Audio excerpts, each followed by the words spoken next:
Hello, and welcome to another day of Bhagavad Gita Sadhana. It's great to see you.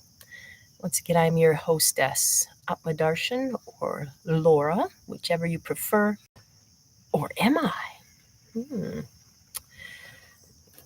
We're going to maybe seem to go off from the Bhagavad Gita's explicit content today because I'd like to talk to you for a moment about cars. Cars have become so important in so much of the world. I'd like you to imagine that when you were born, your family gave you a car. And that was the car you had for your life. That was it. You only had this one car. And maybe your life changes as you grow up. So maybe you're given like a little 2-seater sports car. It's fabulous, right? When you're growing up, and then you have a family, but you're stuck with the same car. Now you can modify that car.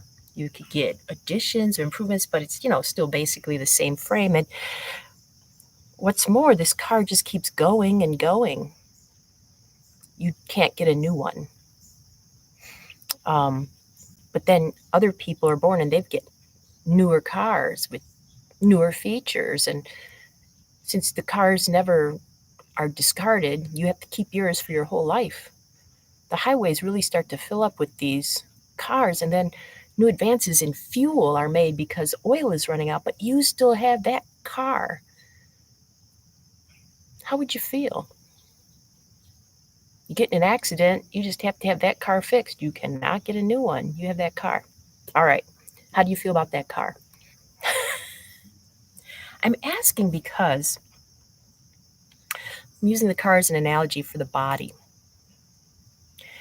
We've been talking about what yoga is, and yesterday I mentioned yoga as self-acceptance.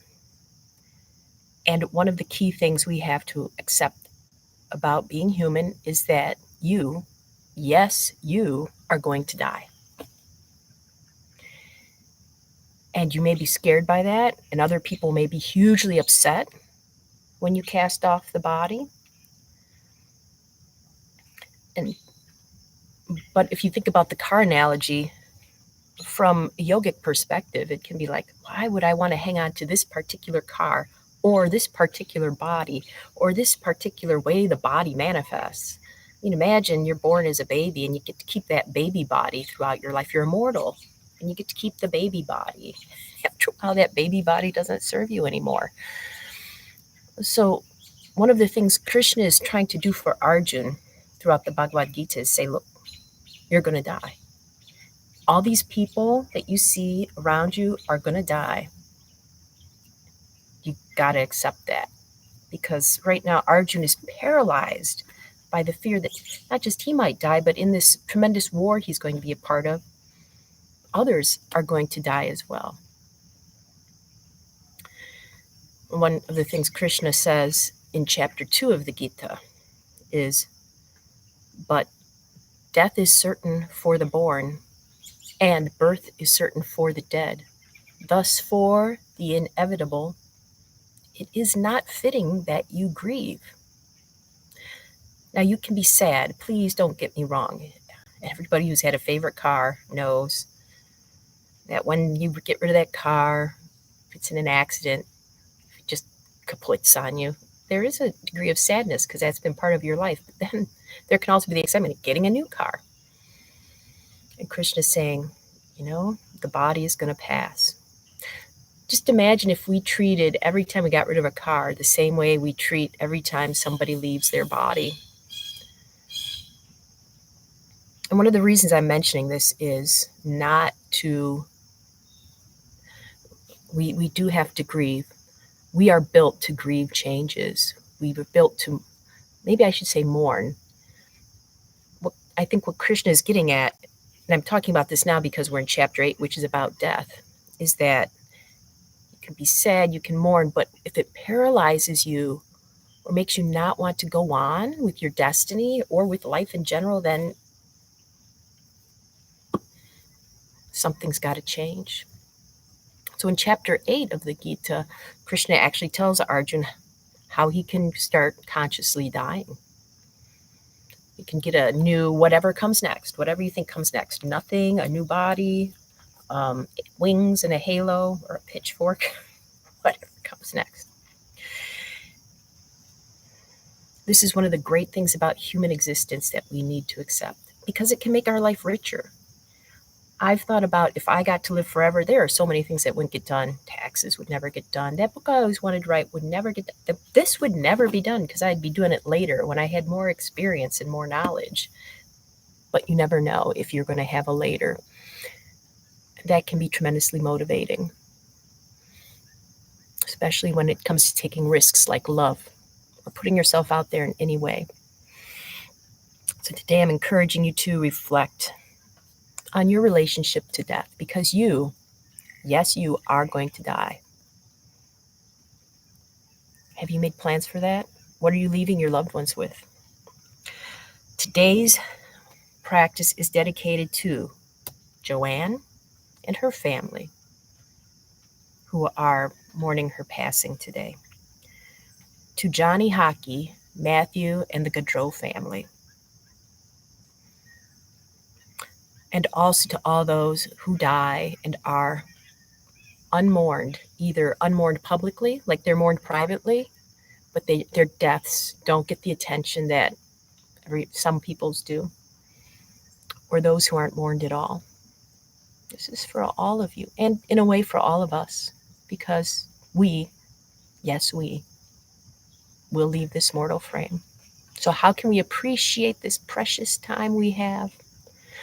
Another way to look at it, having been raised by Cedar Point, is imagine if you got on a roller coaster ride and you knew it was going to last forever. I probably wouldn't go because that's just too long. But 2 or 3 minutes, oh my gosh, and then you want to do it again, right?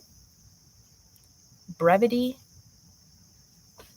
can be inspiring and exciting.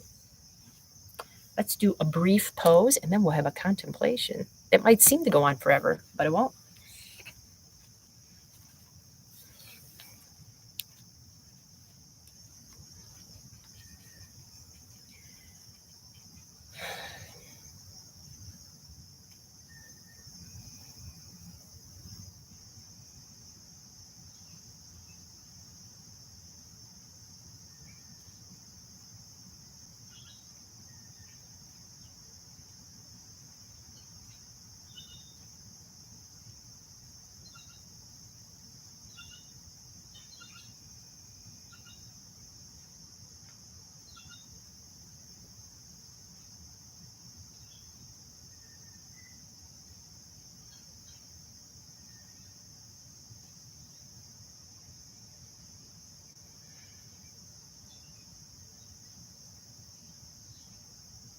Switch sides.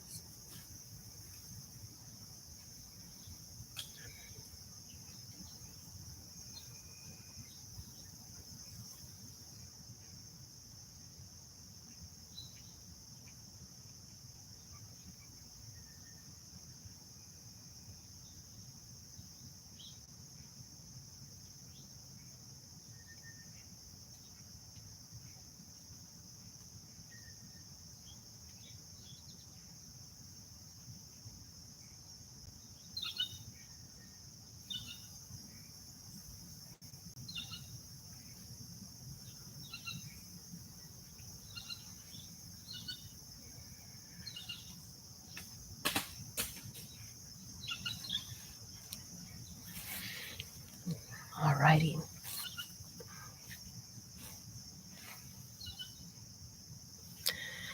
Let's have our contemplation. You can do whatever form of contemplation you might enjoy to help you with this topic, or here's a suggested one. Contemplate for 5 minutes.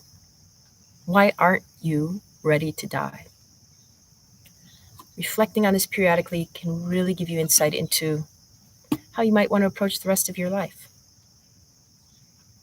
So let's spend time with that. 5 minutes.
Welcome back. I wonder how that went for you. You're always welcome to comment or be in touch. So I'm very fortunate. When I was born, my family gave me quite the sturdy body. Not too big, not too small. But boy, next time I'm hoping for one that doesn't idle as high and is less of a gas guzzler. Until I get to see you next time, may you know joy.